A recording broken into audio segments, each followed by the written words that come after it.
Hey, welcome to my channel where I teach the Bible. I hope you'll subscribe to my channel.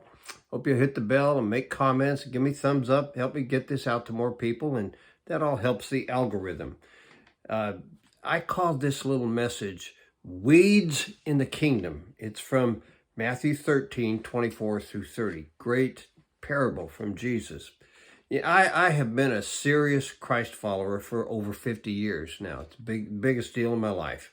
And that means that I sold out to King Jesus and enters his kingdom, called the kingdom of God or the kingdom of heaven, over and over again in the New Testament. It's about coming under the rule of Christ as Lord. For all of those years, there have always been non-believers hanging around, and they can be difficult sometimes. So let's call them the weeds in the kingdom, the non-believers. Look at Matthew chapter 13:24 through 30 with me. Jesus told them another parable. The kingdom of heaven is like a man who sowed good seed in his field. But while everyone was sleeping, his enemy came and sowed weeds among the wheat and went away.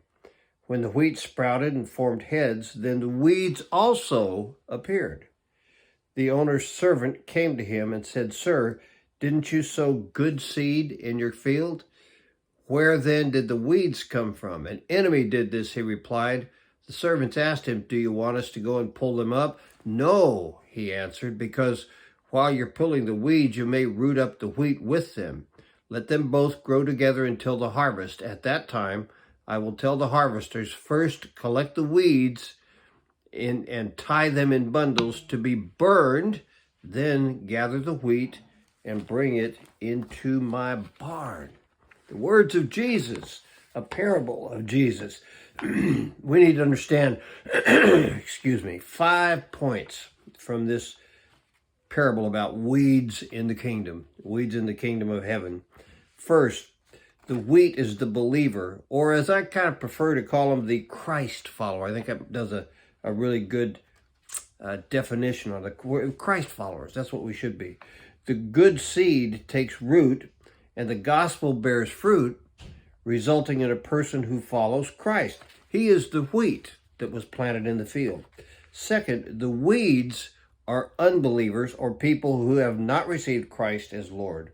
They are like weeds in the farmer's field, always present and always a problem, always difficult. Third, notice that the enemy planted the weeds among the wheat. The enemy did that. Enemy's the devil.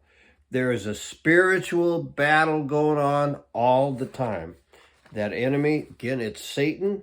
He uses the unbeliever to mess up the crop if he can get away with it. Now, what we want to do is see the unbeliever come to Christ, become a believer. That's the greatest thing that can happen. But the unbeliever can become a problem. There's a lot of them causing problems right now with crime in the field, and some of them are politicians. He is very, very intentional about planting and using the non-believer to oppose the people of God. That is, Satan is very intentional about that. Very purposeful in it. He will lose the war, okay? At the day of the Lord, he will lose the war, but he fights for the battle in between now and his end in the lake of fire. He's always fighting the battle. Fourth, notice that the weeds and the wheat grow together. The wheat or the believer always lives with the weed or the unbeliever. They're always around. We always have to deal with the unbeliever. The weed is not to be pulled until the day of the Lord, so that the wheat is not mixed up with him. No wheat can be lost, okay? So they don't pull them up together. No believers can be mixed up with unbelievers, because it's not going to be a good deal for the unbeliever, but it's going to be a great deal for the believer. Fifth, the separation comes at the harvest. That will be the day of the Lord when Jesus comes back.